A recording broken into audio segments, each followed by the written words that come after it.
11 నియోజకవర్గాలకే పరిమితం అయితే చాలా దీనస్థితిలో ఉన్నట్టే కదా, అంతే కదా. దాని గురించి పెద్దగా మాట్లాడుకోవాల్సింది కూడా లేదు కదా, అంతే కదా.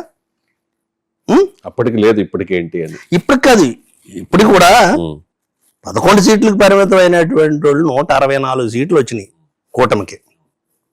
164 సీట్లు వస్తే అపోజిషన్ పార్టీకి అపోజిషన్ హోదా కూడా ఇవ్వకుండా చేస్తున్నారంటే సరే, అది వేరే విషయం.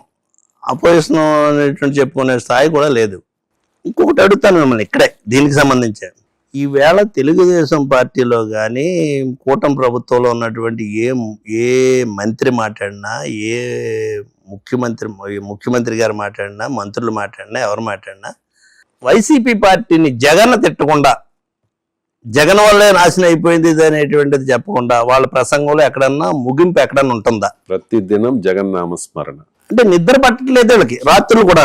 అదే అంటే దీన్ని బట్టి పార్టీ పుంజుకుందా, రేపు అధికారంలోకి వస్తుందా లేదా అనేటువంటిది నేను చెప్పేందుకు వాళ్ళ ప్రవర్తనలోనే కనపడుతుంది. పుంజుకుందో లేదో చెప్పలేం కానీ ఆ భయం అయితే ఉంది వాళ్ళ మాటల్లో.